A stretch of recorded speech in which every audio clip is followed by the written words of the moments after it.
जय श्री राम जी की सभी दोस्तों को। उम्मीद है आप सभी अच्छे होंगे। दोस्तों, ये मैं परचेज़ करने गया हूँ नए साल में नया बेड, और इसकी खासियत ये है कि ये है एक फोल्डेबल बेड जो कि आसानी से कहीं भी किसी भी फ्लोर पे उतारा या चढ़ाया जा सकता है, और छोटे से गेट में भी आराम से अंदर और बाहर ले जाया जा सकता है। फोल्डेबल बेड की यही एक खासियत होती है कि इसके सारे हिस्से जो होते हैं वो अलग अलग हो जाते हैं। ये टोटल मिला के सिर और पैर 2 हिस्से, लेफ़्ट राइट 2 हिस्से, और इसका ऊपर का ढक्कन और नीचे का तला, तो ये कुल मिला के 8 हिस्सों में बनता है बेड।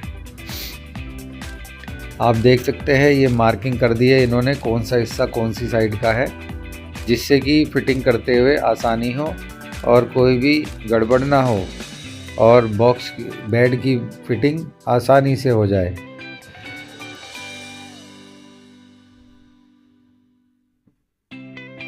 फिटिंग करते हुए कुछ बातों का ध्यान देना होता है, जैसे कि नट बोल्ट आसानी से अंदर जाए और नट जो है आसानी से कस दिए जा सके इसमें। ये देखिए, अब इन्होंने इसको अनफोल्ड करना चालू कर दिया है।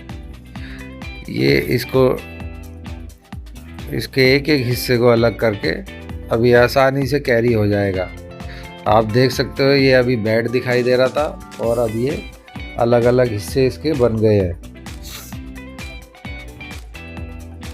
इससे जो है ये 1 बाय 1 पीस करके आसानी से चढ़ाया और उतारा जा सकता है। और आप एक फ़ायदा और होता है इसमें कि हमारा जो अनफोल्डेबल बेड होता है तो उसमें पीसीस जो होते हैं आसानी से ले जाए जा सकते हैं ऊपर, जिससे कि बेड पे स्क्रैचेस नहीं आते हैं चढ़ाने उतारने में। और 2-2, 3-3, 4-4 लोगों को भी एक साथ नहीं लगना पड़ता है। इसका ये भी एक बहुत बड़ा फ़ायदा है कि अगर जो आप अकेले भी हो घर में, तो अकेले भी आप अपने बेड को जो है एक एक करके चढ़ा सकते हो। कोई दिक्कत वाली बात नहीं होती है उसमें। थोड़ा सा टाइम लगता है, लेकिन एक एक 2-2 पीस करके आप आसानी से बेड को किसी भी फ्लोर पे ले जा सकते हो। और इस करके ये जगह भी कम घेरता है पीस होने के बाद। ये देखिए, ये सारे ही हिस्से अलग अलग हैं। आप इसको देख के बता नहीं सकते हो कि ये बेड के हिस्से हैं। मेरा जो इसका बॉक्स का ढक्कन है वो तैयार होना बाकी रह रहा था, जिसके हुक जो हैंडल है वो नहीं मिल रहे थे, तो इन्होंने दूसरे बेड जो अभी डिलीवर नहीं होना था उसमें से हैंडल निकाल के मेरे बेड के बॉक्स के ढक्कन पर लगा दिए, जिससे कि मेरा बेड कंप्लीट हो गया। और क्योंकि मुझे रात को ड्यूटी भी जाना था, इसलिए मैं जल्दी भी कर रहा था कि मुझे जल्दी बेड दे दीजिए, तो इन्होंने मेरा बेड जो है मुझे रेडी करके दे दिया। ये बॉक्स का ढक्कन है जिसमें हम सामान रखने के बाद इसको ढक देते हैं। काफ़ी एक्सपर्टीज से इन्होंने इसमें पेच ठोक के बहुत जल्दी से इसको रेडी कर दिया और लोड भी कर दिया। ये देखिए, अब जो है इसका बाकी के पर्दे जो रखे जा रहे हैं पीसीस,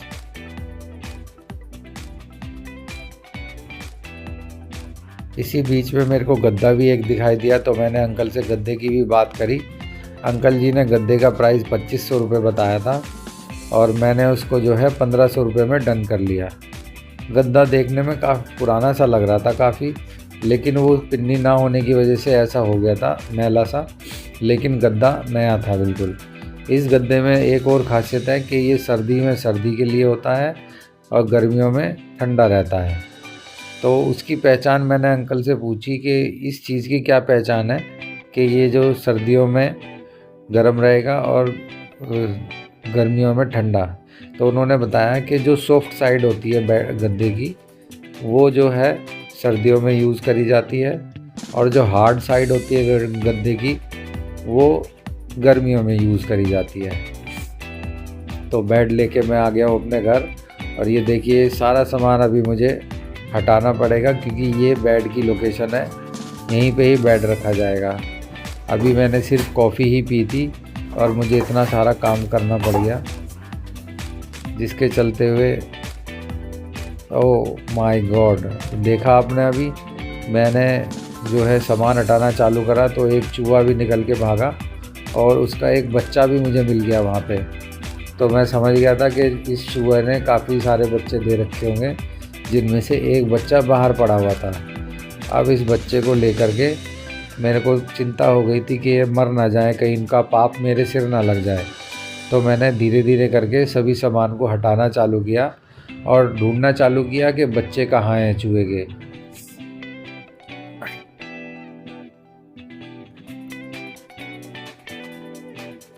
कुछ ही देर बाद जब मैंने पिन्नियाँ खाली करी, जो पिन्नियों के अंदर सामान था, तो उनमें से धड़ाम से चूहे के 7-8 बच्चे गिर पड़े और मैं एकदम से चौंक गया।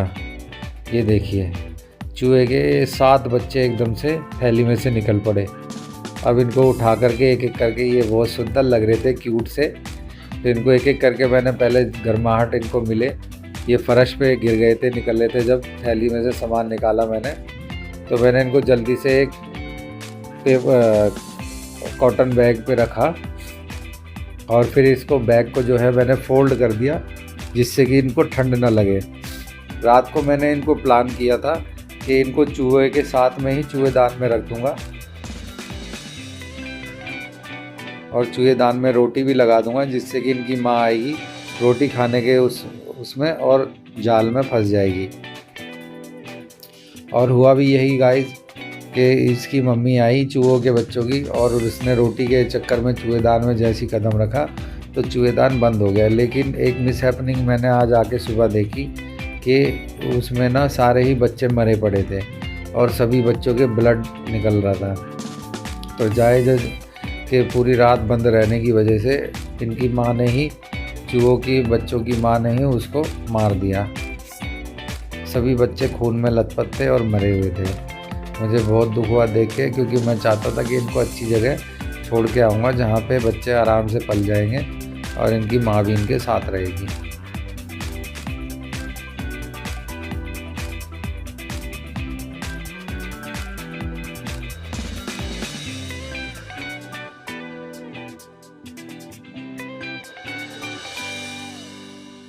ये बेड को असेंबल करना थोड़ा सा टिपिकल था, क्योंकि मैं अकेला भी था और मैंने कुछ खाया भी नहीं था, तो खाली पेट ही मुझे सारा काम करना पड़ रहा था। ऊपर से रिक्शे वाले ने मुझे बहुत परेशान किया। 10 मिनट का रास्ता था, उसने आधे आने में पूरा आधे से पौना घंटा लगा दिया था। ये मैं पहला हिस्सा लेके आता हूँ अपने बेड का, ईंटों के साथ में, दीवार के साथ में टेक लगा के। ये पहला हिस्सा है और अब मैं इसका लेके आऊँगा नीचे वाला हिस्सा जो तला होता है।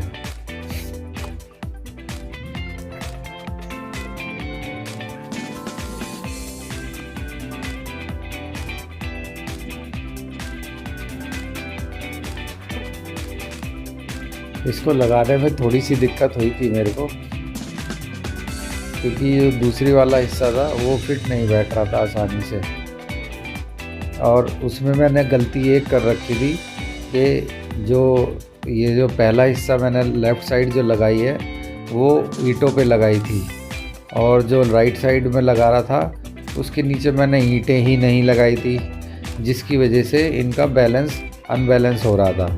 और इस चीज़ पे मेरा ध्यान बिल्कुल नहीं गया। इस चीज़ पे मेरा ध्यान थोड़ी देर बाद में गया, जब मैं सिराना लगा रहा था दूसरी साइड का। अब ये ऊंचा नीचा आपको दिखाई दे रहा है ना, और मैंने इसमें ईंट नहीं लगा रखी थी। दोस्तों, थोड़ा जब भूख लगी होती है तो दिमाग कम काम करता है, इसलिए जो है मेरे को अंदाज़ा नहीं लग पाया कि मैंने इसके नीचे ईंट नहीं लगाई है, जिस वजह से ये डिसबैलेंस हो रहा है। सिराना लगाने में मुझे बहुत दिक्कत आई थी, सिराने की साइड का बहुत हिस्सा लगाने में, क्योंकि इसका ये एक साइड से ऊंचा हो रहा था, एक साइड से नीचा। आप देख सकते हो, एक लेफ़्ट साइड में ईंट लगी हुई है, राइट साइड में ईंट नहीं लगी हुई है। तो ये हिस्सा मुझे लगाने में बड़ी परेशानी हो रही थी, और लेकिन मैं समझ नहीं पा रहा था कि ये हिस्सा क्यों नहीं लग रहा। इतनी मोटी सी बात मेरी बुद्धि में नहीं आ रही थी कि मैंने इसके नीचे ईंट नहीं लगाई हुई है, और अगर जो मैंने इसके नीचे ईंट लगाई होती तो ये हिस्सा बहुत आसानी से लग जाता, जिसमें मुझे इतनी मेहनत नहीं करनी पड़ती।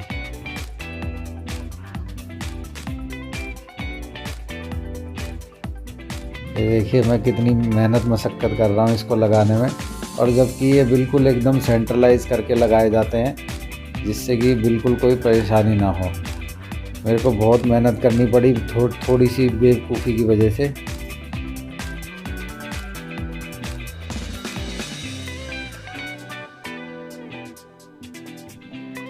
ये देखिए अब मेरे समझ में आया था कि मैंने इसके नीचे ईंट नहीं लगाई हुई है।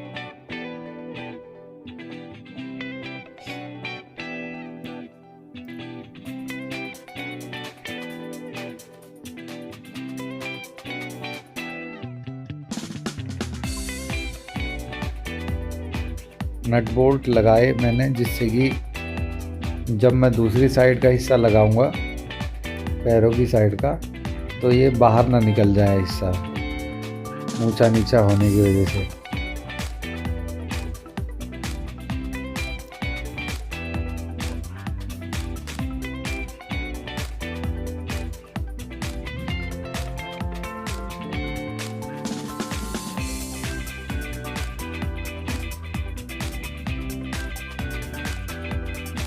ये देखिए अब मैंने जो है ईंट लगाई और समझदारी दिखाई कि अब ये जो है दोनों तरफ से बैलेंस हो गया, और अब मेरा दूसरा हिस्सा बहुत ही आसानी से लग जाएगा। जो सिराने का हिस्सा मेरे को लगाने में मेहनत करनी पड़ी, अब वो पैर वाली साइड में बिल्कुल नहीं करनी पड़ेगी, वो बहुत ही आसानी से लग जाएगा। अभी देखिए आप धीरे धीरे ये बॉक्स बनता हुआ देख रहे हैं, एक एक हिस्सा जुड़ रहा है इसका, और धीरे धीरे अब ये पूरा बॉक्स बन जाएगा, और बॉक्स के बाद ये पूरा बेड बन जाएगा। तो ये कमाल की बात है कि इसके सारे हिस्से अलग होना और जो है जुड़ना, निकालना और आसानी से कैरी करना, ये बहुत अच्छी थिंकिंग है, बहुत अच्छी थॉट है। ये बेड थोड़ा सा महंगा पड़ता है, लेकिन अच्छा कॉन्सेप्ट है फोल्डेबल बेड का।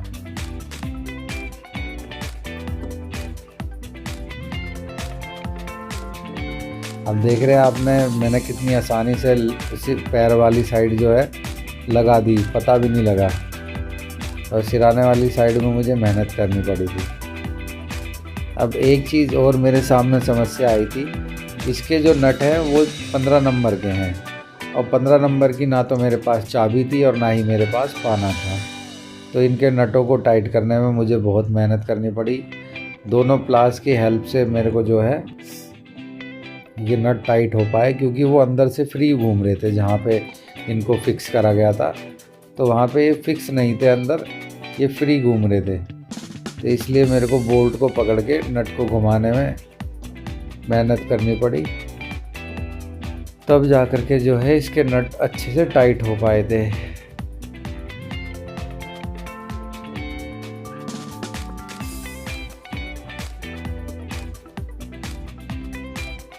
मेरे ढूंढने पर भी मेरे को 15 नंबर की चाबी नहीं मिली थी, क्योंकि इसके नट जो है 15 नंबर के थे। मेरे दोनों बॉक्स में देखी, हार के मेरे को फिर प्लास और 2 प्लायर से अपने नटों को इसके कसना पड़ा।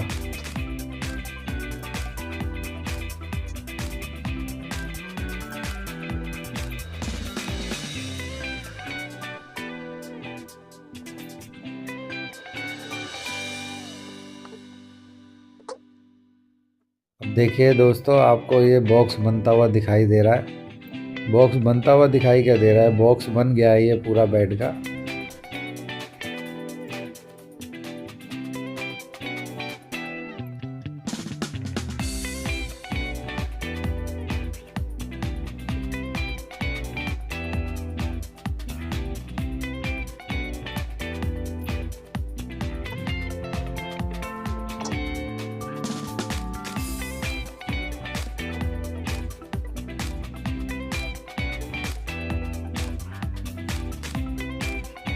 सारे नट बोल्ट टाइट करने के बाद में फिर मैंने जो है अपने दूसरे बेड को पहले सेट किया, चेक किया कि शायद इसमें सही तरीके से, और फिर इसमें सामान रखना अपना चालू करा। 15 नंबर मेरे को बहुत ही खुशी हुई अपना बेड असेंबल होने के बाद में मेरे पास कि मेरा सारा सामान जो है अब बेड में रखा जाएगा।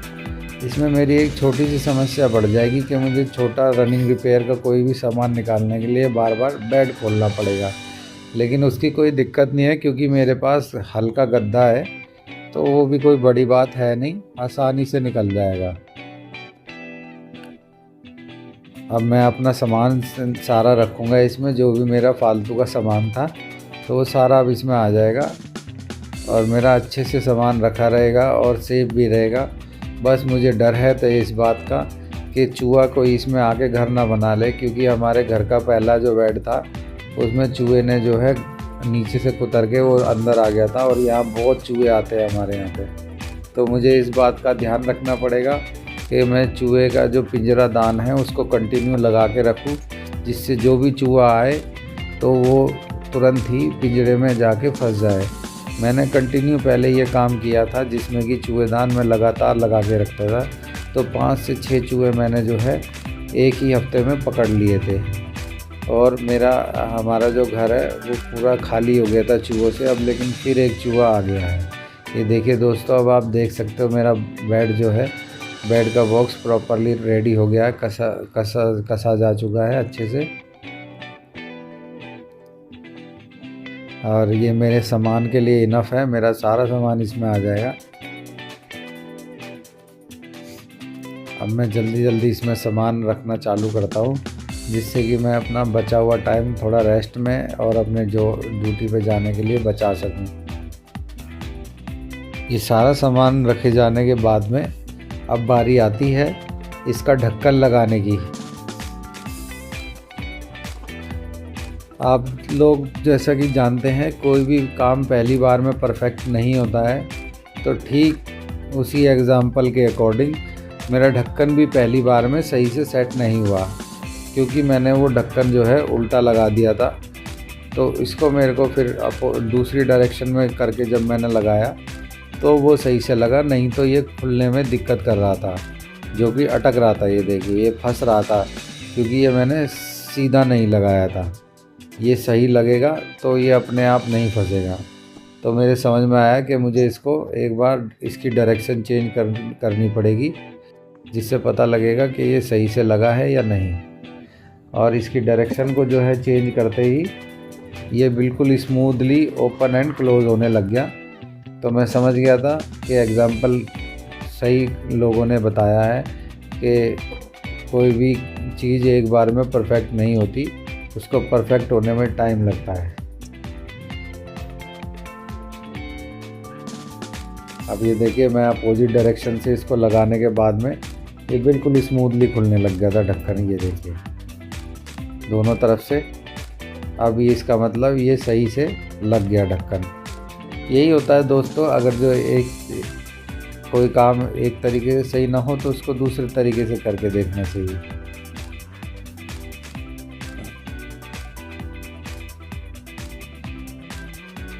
और मेरी खुशी का अब ठिकाना नहीं था। मेरा बेड जो है धीरे धीरे रेडी हो गया था, जिस पे कि मैंने गद्दा भी बिछाया। अब ये दोस्तों, मैं आपको सच बताता हूँ, ये मेरे घर में या मेरी लाइफ में ये मेरी ज़िंदगी का सबसे पहला बेड का गद्दा है जो मैंने ख़रीदा है। और मेरी खुशी आप देख सकते हो कि मेरी खुशी का कोई ठिकाना नहीं है। मैं कितना खुश हो गया था बेड पे लेट के। तो फर्स्ट टाइम मैंने अपने घर में जो है बेड पे गद्दा लगाया था। मैं इससे पहले नीचे सोया था या हार्ड बेड पे सोया था। मैंने कभी जो है गद्दा यूज़ नहीं किया था, और ये मेरा पुराना गद्दा है जो मैं देखूंगा फ्यूचर में इसका क्या करना है। लेकिन अभी तो मुझे इसको इस्तेमाल करना है क्योंकि ये नया ही था, करीब 2 साल पुराना है ये, और मैंने बहुत अच्छे से इसको रखा हुआ था। ये मेरी चादर है, ये भी लगभग 4 साल पुरानी है, लेकिन कंडीशन इसकी बहुत अच्छी है। और ये चादर मेरी फेवरेट भी है, लेकिन ये गर्मियों में चादर मुझे थोड़ा परेशान करती है। ये थोड़ा चुभती है गर्मियों में चादर, लेकिन सर्दियों में ये बहुत अच्छी लगती है मेरे को। उसके बाद ये मेरे तकिए फेवरेट, दोनों, और ये मेरा कंबल, और उसके ऊपर 2 छोटी छोटी चादरें हल्के वाली जो मैं गर्मियों में यूज़ करता हूँ ओढ़ने के लिए। ये है मेरा पूरा बेड बनके तैयार, और मैं बहुत खुश हूँ अपने बेड को लेकर के। और आज मैं उस पर लेटा भी हुआ हूँ, जिस पे लेटने के बाद में जो है मैं इस वीडियो में ऑडियो एडिट कर रहा हूँ। तो मैं बहुत कंफर्टेबल फील कर रहा हूँ अभी। अब मैं बाकी का अपना सामान जो है सेट करूँगा। और अब सुनिए मेरी फ्यूचर प्लानिंग, कि मेरी फ्यूचर प्लानिंग क्या है।